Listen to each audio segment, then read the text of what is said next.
दोस्तों, इस कहानी को जरा ध्यान से सुनिए क्योंकि यह कहानी जिंदगी भर काम आएगी। नमस्कार दोस्तों, दिल से स्वागत है आपका ऑन ए टाइम 99 में। उसकी माँ अक्सर उसे समझाती, बेटा खाली मत बैठो, कुछ काम करो, सीखो, आगे बढ़ो।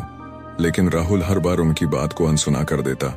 गांव के ही एक किसान दादाजी हर दिन सुबह से शाम तक मेहनत करते थे। उन्होंने एक बार राहुल से कहा, बेटा खाली समय इंसान का सबसे बड़ा दुश्मन होता है। अगर तुमने इस समय का सही उपयोग नहीं किया तो यह तुम्हारी सबसे बड़ी हार बन जाएगी। राहुल ने यह बात सुनकर हंसते हुए कहा, दादाजी अभी तो मैं बच्चा हूँ, मेहनत तो बाद में करूंगा, अभी तो आराम करने दो।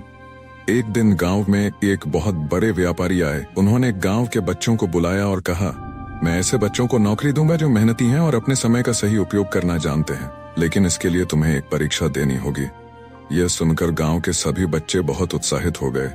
राहुल भी इस परीक्षा में भाग लेने का सोच रहा था, लेकिन उसे लगा कि उसने कभी कोई नया कौशल नहीं सीखा, न ही कभी किसी चीज में मेहनत की। परीक्षा के लिए बच्चों को 10 दिनों में अपनी पसंद की कोई एक चीज सीखनी थी, जैसे चित्रकारी, बागवानी, लकड़ी का काम या गाना। राहुल ने पहले 2 दिन खाली बैठे बर्बाद कर दिए। जब उसने देखा कि उसके दोस्त मेहनत कर रहे हैं तो उसे चिंता हुई।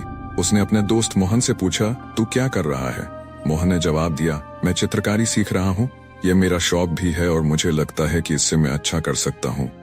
राहुल को एहसास हुआ कि खाली बैठने की वजह से उसके पास ना तो कोई हुनर है और न ही कोई अनुभव।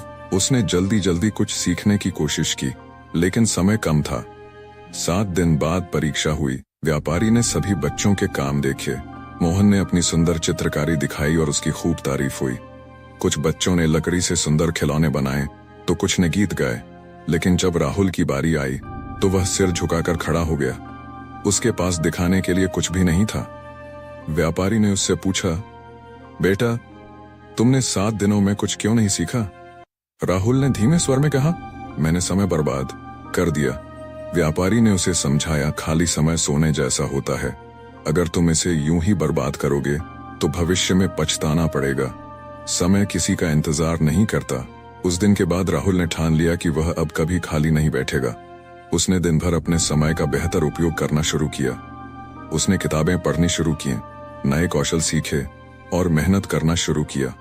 धीरे धीरे वह गांव के सबसे मेहनती लड़कों में से एक बन गया। कुछ सालों बाद राहुल ने अपने ज्ञान और कौशल के बल पर खुद का व्यवसाय शुरू किया और बहुत सफल हुआ।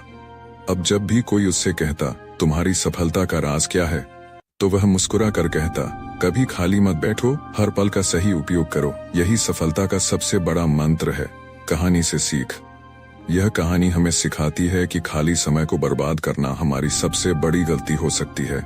जिंदगी में जो समय अभी हमारे पास है वह कभी वापस नहीं आएगा, इसलिए हर पल का सही उपयोग करें, कोई नई चीज सीखें, मेहनत करें और अपने लक्ष्य की ओर बढ़ते रहें। याद रखें, जो लोग खाली समय का सही उपयोग करते हैं वे ही सफलता की सीढ़ियां चढ़ पाते हैं। तो दोस्तों, अब समय बर्बाद मत करो, उठो, अपने सपनों के लिए मेहनत करो और कभी खाली मत बैठो। अगर कहानी अच्छी लगी हो तो चैनल को सब्सक्राइब करें। धन्यवाद।